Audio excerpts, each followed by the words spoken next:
Aujourd'hui, on entend un peu partout parler d'intelligence émotionnelle, comme si c'était devenu une compétence indispensable. Savoir gérer ses émotions, prendre du recul, garder le contrôle. Mais au fond, qu'est-ce que ça veut vraiment dire? Est-ce que ça veut dire ne jamais déborder, toujours rester calme, ne rien montrer? Je ne crois pas. Parce qu'une émotion n'est pas un problème à faire taire. Ce n'est pas quelque chose qui arrive contre nous. Une émotion, c'est un peu comme un facteur. Elle vient nous livrer un message, parfois discret, parfois très intense, mais elle vient toujours nous dire quelque chose, sur ce que l'on vit, sur ce qui compte pour nous, sur ce qui a été touché à l'intérieur.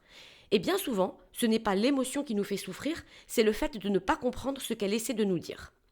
Dans cet épisode, je vous propose donc d'explorer l'intelligence émotionnelle sous un angle un petit peu différent, une manière de mieux se comprendre et de mieux comprendre les autres.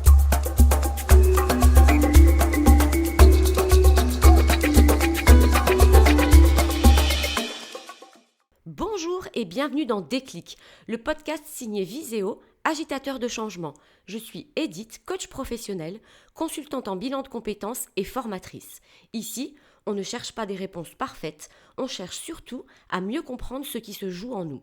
Ces moments où quelque chose devient plus clair, où l'on met enfin du sens sur ce que l'on ressent, ces fameux déclics. Aujourd'hui, on va donc parler d'intelligence émotionnelle, comme une capacité à écouter ce qui se passe à l'intérieur de soi. Parce que nos émotions sont partout, dans nos réactions, dans nos relations, dans nos choix et même dans ce que l'on ne dit pas.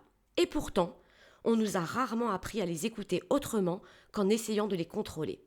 Dans cet épisode, je vous propose de redéfinir ce qu'est vraiment l'intelligence émotionnelle, de voir où vous en êtes aujourd'hui et surtout d'ouvrir quelques pistes concrètes pour mieux vous comprendre, sans jugement, sans pression, juste avec un peu de curiosité et beaucoup d'honnêteté envers soi-même. Une émotion n'est pas un dysfonctionnement, c'est un signal, un indicateur, un message. J'aime souvent dire qu'une émotion agit comme un facteur. Elle frappe à la porte pour nous remettre une information importante. La colère peut venir parler d'une limite dépassée. La tristesse peut venir parler d'un manque, d'une perte ou d'un besoin de soutien. La peur, quant à elle, peut venir signaler un besoin de sécurité. La joie, elle, nous indique souvent ce qui est profondément aligné avec nous. Le problème, c'est que l'on passe parfois notre temps à renvoyer le facteur, sans lire le courrier. Alors forcément, le message revient, parfois plus fort, parfois autrement, dans le corps, dans les réactions, dans la fatigue, dans les tensions relationnelles. L'intelligence émotionnelle commence peut-être simplement ici. Prendre le temps d'ouvrir le message avant de vouloir faire disparaître l'émotion. En soi, l'intelligence émotionnelle peut se définir comme la capacité à reconnaître, comprendre et utiliser les émotions, les siennes comme celles des autres, afin de penser, agir et interagir de manière efficace. Je vous propose maintenant un petit temps d'observation de vous-même, non pas pour vous juger ou vous noter, mais simplement pour voir comment vous fonctionnez aujourd'hui. Alors, première question. Lorsqu'une émotion forte arrive, est-ce que vous êtes du genre à essayer de comprendre ce qui se passe en vous, rationaliser immédiatement, du style ce n'est pas grave, il faut passer à autre chose, éviter ou fuir l'émotion en vous occupant, en travaillant, en scrollant sur les réseaux sociaux ou même en mangeant, ou au contraire à vous laisser complètement envahir. Il n'y a pas de bonne ou de mauvaise réponse, mais votre réflexe en dit souvent beaucoup plus sur votre rapport aux émotions. Deuxième question, est-ce que vous savez nommer précisément ce que vous ressentez ? Par exemple, savez-vous faire la différence entre colère et frustration, tristesse et déception, peur et insécurité, fatigue ou saturation émotionnelle? Ou est-ce que vous restez souvent sur « ça va, ça ne va pas » ou « je suis stressé ». Plus le vocabulaire émotionnel est précis, plus la compréhension de soi devient fine. Prochaine question. Lorsqu'une émotion apparaît, est-ce que vous recherchez le besoin derrière ? Par exemple, qu'est-ce que cette émotion essaie de me dire ? Est-ce qu'elle me parle d'un besoin de reconnaissance, de respect, de repos, de sécurité, de soutien peut-être, ou de liberté ? Parce qu'une émotion sans écoute, c'est souvent un besoin qui reste en attente. Quatrième question. Dans vos relations, lorsque quelque chose vous touche, êtes-vous plutôt quelqu'un qui exprime clairement ce qu'il ressent ? Quand il s'est passé ça, je me suis senti, référence à la communication non violente, ou bien qui garde tout à l'intérieur en espérant que l'autre comprenne par lui-même, qui minimise ses émotions pour éviter le conflit, ou qui explose uniquement lorsque la coupe est pleine.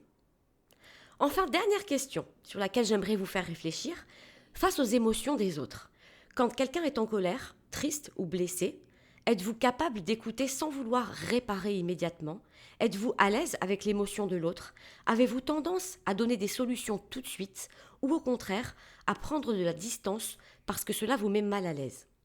En effet, nos rapports aux émotions des autres révèlent souvent notre propre rapport à nos émotions. Le vrai déclic arrive souvent à un moment très simple. Pas lorsque l'on maîtrise enfin ses émotions, contrairement à ce que l'on pourrait penser, mais plutôt lorsque l'on commence à les écouter autrement. Quand on arrête de se demander comment faire disparaître ce que je ressens et que l'on commence plutôt à se demander qu'est-ce que cette émotion essaie de me dire. C'est à partir de ce moment-là que l'on commence à faire des liens, à mieux comprendre ses réactions, ses besoins, ses limites, ses fonctionnements. Et petit à petit, on développe une relation plus apaisée avec soi-même. Pas parfaite, mais plus consciente. Nous arrivons à la fin de cet épisode et j'espère que vous l'aurez compris, l'intelligence émotionnelle, ce n'est pas devenir quelqu'un qui contrôle tout. C'est apprendre à écouter ce qui se passe en soi avec un peu plus de conscience, un peu plus de nuance et parfois aussi un peu plus de douceur. Alors au fond, peut-être que la vraie question n'est pas de savoir si je suis émotionnellement intelligent, mais plutôt de savoir si je prends vraiment le temps d'écouter les messages que mes émotions essaient de m'envoyer. Si cet épisode vous a parlé, n'hésitez pas à vous abonner et à le partager autour de vous. Merci d'avoir écouté Déclic, un espace pour réfléchir autrement et aller de l'avant. Quant à moi, je vous dis à très bientôt pour un nouveau déclic.